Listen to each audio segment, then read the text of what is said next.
Hi, this is Pete Kears for Cantissimo Senior Living. Cantissimo Senior Living was created to provide education, community, and services to the senior living market. We understand the anxiety in choosing a senior lifestyle. We're trusted advisors providing free information resources in simple, straightforward language to help individuals discover vibrant, worry-free lifestyles. Check us out at CantissimoSeniorLiving.com. Cantissimo Senior Living. Experience beyond measure. This video is the first in a series about establishing a second home. Enthusiasm for second homes boomed during the COVID-19 pandemic due to the millions working remotely and low mortgage interest rates. While less favorable rates have cooled the market, many people continue to explore the prospect of a second home as a getaway from the dreary day-to-day routine, an escape to better weather, a future retirement location, a way to be closer to family, an investment or income opportunity, or an opportunity to join a new community and build relationships. Often it's common that a combination of these reasons motivates interest in a second home. If you're curious about the second home experience, it's important to understand the details of what establishing a second home entails. Next, let's define what is meant by a second home. First, the term suggests you're dividing your time between two or more homes. For this video, we'll confine the discussion to two homes, main and second. A key point is that you stay in the second home at some point while it's in your possession. It can hardly be called a second home if you purchased a residence purely as an investment and never set foot in the place. Second, such a home might not be only something you purchase, but also a rental of some type. Rentals can range from 12-month leases to something less that you rent for a shorter period. Third, a second home can take a variety of forms. Typical examples are a house or a townhome, a condominium or apartment, a mobile manufactured home, or a recreational vehicle or trailer, or even a boat. Although some of these would make for an unconventional residence, the IRS considers each to be a qualified home if it has sleeping, cooking, and toilet facilities. Fourth, ownership types differ. Ownership can be full or partial. You may not own a second home, but have contractual rights to the use of the home for a specified period, such as a timeshare. Of course, all of these differ from a rental, where you don't own the home at all.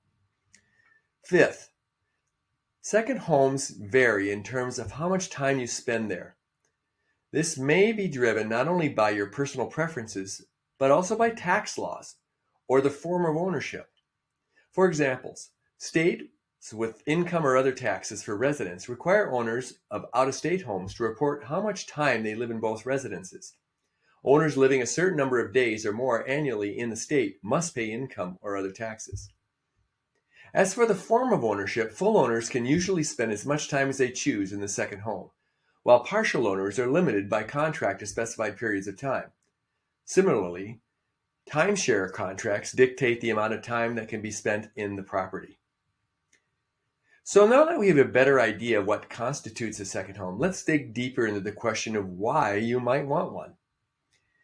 Again, we mentioned before, it could be a retreat from your main home or location, an eventual home in retirement, a way to be closer to family, an investment or income opportunity, or joining a new community. Let's cover each of these alternatives in a little more detail. The retreat. A second home can serve as a place for shorter periods like vacations or weekends. It can also be a place you live for months at a time. You may intend the second home entirely for leisure, as a location for remote work, or a combination of both. No matter what the amount of time and ways you spend your time, there may be any number of benefits to a second home location. You may like the weather, it might be preferable. There could be lifestyle differences, for example, country living versus city hustle and bustle. Geography features like coasts, mountains, forests, or wide open spaces. Cultural attractions like museums, performing arts, learning institution, or sports. Or opportunities to make new friends or enjoy social interaction. One of the downsides of a second home getaway is it often generates reluctance to take vacations in other locations. You may not feel you can afford a vacation elsewhere if you're already paying for a mortgage or you're renting a second home. Then there's home for retirement. Those contemplating their post-career future may establish a second home as a property that can serve as a vacation getaway, but also a potential future retirement location. However, in the long term, the property could become one's main home in retirement. This strategy allows the buyer to confirm that it's a place that they'd like to live full time. Also, once they retire, they're already plugged into the local community, thereby easing the transition into retirement. Then there's being closer to family. As parents become empty nesters, adult children and their families may reside in different locations. A second home can maximize time with family, especially grandchildren. Then you could have a second home as an investment or income opportunity. Purchasing a second home means you're acquiring an asset that could fluctuate up or down in value, and usually that pertains to real estate. Except for the 2008 crash, real estate value appreciation has been the norm in most markets in the U.S. over the past few decades. Therefore, most home buyers of second homes could be reasonably confident of a future profit. A further economic advantage of a second home could be as a rental. Many families who could not otherwise be able to afford a second home set up their property for rental income to offset costs they would not able to be otherwise cover. A later video in this series covers this in greater depth with the details of a second home as an investment and income opportunity. And then there's a new community. When considering a second home, don't underestimate the social factor. Suppose you have found the perfect winter retreat. Yet once the novelty of the new place begins to recede, it's not uncommon to feel a little lost. A big reason for this could be they're separated from your normal social connections.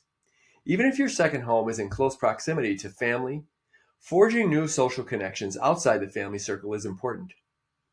You may move into a community that has built-in social events and activities. Therefore, the effort to make new friends is a lot easier. Otherwise, you'll need to take steps to simply make new connections. Suggestions for doing this are: introduce yourself to the neighbors. You could throw a housewarming party, join civic, sports, volunteer, or religious groups, have a yard sale, or take on a part-time job. Putting down roots in a new location takes time, but when you make new connections, your second home will start to truly feel like a home. This high-level review of the what and why of a second home only starts the conversation. In the rest of the video series, we'll cover more things to think about as you consider the possibility of a second home. The videos can be found at www.cantissimoseniorliving.com/videos. This is Pete Kears for Cantissimo Senior Living. Talk to you next time.